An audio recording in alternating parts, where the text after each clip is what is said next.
legenda Nyai Dasima, gadis desa yang memikat pejabat company. Di bawah langit biru nan cerah, Desa Kuripan di Bogor, Jawa Barat, menjadi saksi bisu kelahiran seorang gadis bernama Dasima. Sejak kecil, Dasima memancarkan kecantikan luar biasa yang memikat hati siapapun yang melihatnya. Namun, di balik paras ayunya, tersimpan tekad baja dan semangat pantang menyerah. Kehidupan di desa yang penuh keterbatasan tak menyurutkan mimpinya untuk meraih kehidupan yang lebih baik. Seiring beranjak dewasa, Dasima memutuskan untuk meninggalkan kampung halamannya dan merantau ke Batavia, kota metropolitan yang penuh gemerlap. Di sanalah, ia berharap menemukan takdirnya dan meraih masa depan yang lebih gemilang. Perjalanan Dasima ke Batavia bukanlah hal yang mudah. Ia harus menempuh perjalanan panjang, penuh rintangan dan bahaya. Namun, tekadnya yang kuat mengantarkannya hingga ke gerbang kota Batavia.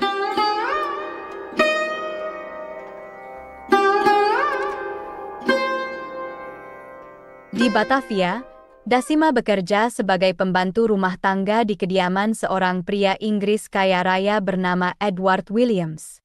Williams, yang saat itu menjabat sebagai orang kepercayaan Gubernur Jenderal Sir Thomas Stamford Raffles, terpikat oleh kecantikan dan pesona Dasima. Seiring waktu, rasa kagum itu berkembang menjadi cinta yang mendalam. Williams, yang tak kuasa menahan perasaannya, akhirnya memutuskan untuk menjadikan Dasima sebagai gundiknya. Meskipun hubungan ini terlarang dan melanggar norma sosial, cinta mereka begitu kuat dan tak tergoyahkan. Mereka hidup bersama layaknya suami istri, bahkan dikaruniai seorang putri cantik bernama Nancy. Awalnya, mereka tinggal di sebuah rumah di Curug, Tangerang, namun kemudian pindah ke kawasan yang lebih elit di Gambir, Batavia, tepatnya di Pejambon.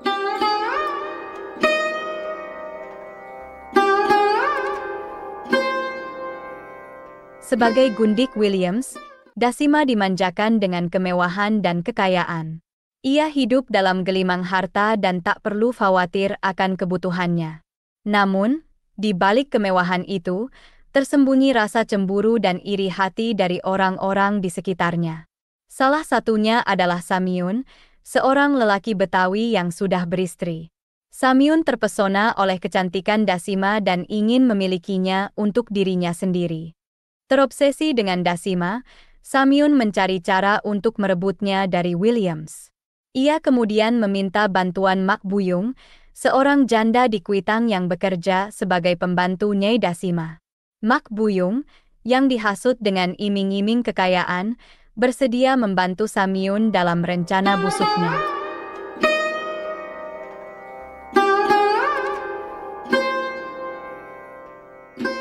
Mak Buyung mulai melancarkan aksinya dengan memanipulasi dan memfitnah Dasima di hadapan Williams. Ia menceritakan berbagai kebohongan tentang Dasima, menuduhnya berselingkuh dengan pria lain dan ingin melarikan diri dengan membawa semua harta Williams. Awalnya, Williams tidak mempercayai fitnah tersebut. Namun, keraguan perlahan mulai menggerogoti hatinya, dipicu oleh rasa cemburu dan ketakutan kehilangan Dasima. Termakan oleh fitnah Mak Buyung, Williams mulai menaruh curiga pada Dasima. Ia mulai mengawasinya dan membatasi kebebasannya. Suatu hari, Williams memergoki Dasima bercakap-cakap dengan seorang pria di taman. Tanpa mendengarkan penjelasan Dasima, Williams langsung menuduhnya berselingkuh dan mengusirnya dari rumah dengan penuh amarah. Hati Dasima hancur berkeping-keping. Ia tak menyangka bahwa orang yang dicintainya begitu mudah menuduhnya tanpa bukti dan mengkhianatinya. Di tengah rasa sakit dan kebingungan, Dasima dijemput oleh Samiun yang berpura-pura ingin membantunya. Namun, niat busuk Samiun segera terbongkar.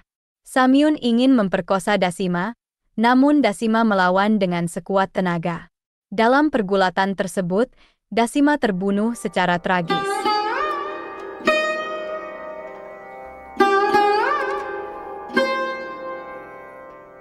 Kematian Nyai Dasima yang tragis menggemparkan Batavia.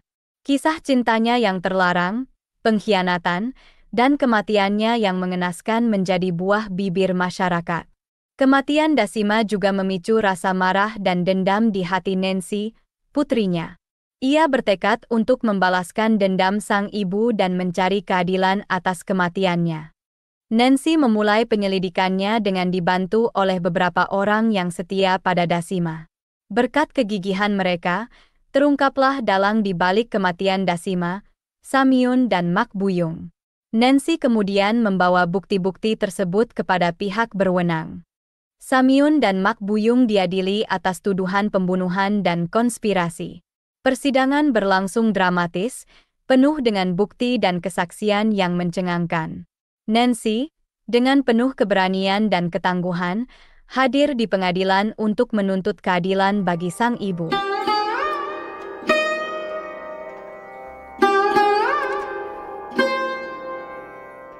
Setelah melalui proses persidangan yang panjang dan melelahkan, Samyun dan Mak Buyung akhirnya dijatuhi hukuman mati.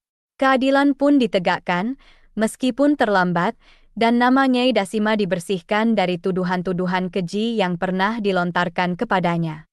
Kisah Nyai Dasima menjadi legenda di Batavia, mengisahkan tentang cinta terlarang, pengkhianatan, dan perjuangan untuk mencari keadilan. Kisah ini menjadi pengingat bagi semua orang tentang pentingnya kejujuran, kesetiaan, dan keberanian dalam memperjuangkan apa yang benar.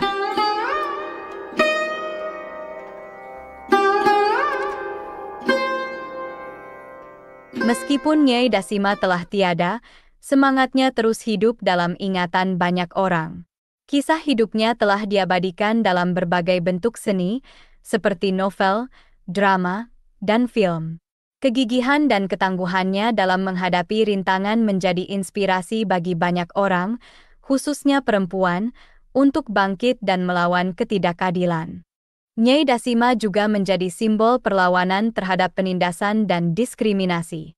Ia berani menentang norma sosial yang berlaku pada masanya dan memperjuangkan cintanya dengan Edward Williams, meskipun hubungan mereka dianggap terlarang. Kematian Nyai Dasima yang tragis menjadi pengingat pahit tentang konsekuensi dari fitnah dan pengkhianatan. Kisah ini juga menjadi pelajaran berharga tentang pentingnya menjaga kepercayaan dan komunikasi yang terbuka dalam sebuah hubungan. Warisan Nyai Dasima akan terus hidup, menginspirasi generasi masa depan untuk selalu teguh dalam pendirian, berani memperjuangkan apa yang benar, dan tidak pernah menyerah pada rintangan hidup. Demikianlah kisah ini diceritakan, semoga dapat menghibur, menambah wawasan. Segala kebenaran detailnya kita kembalikan kepada Allah, Tuhan pemilik kisah kehidupan.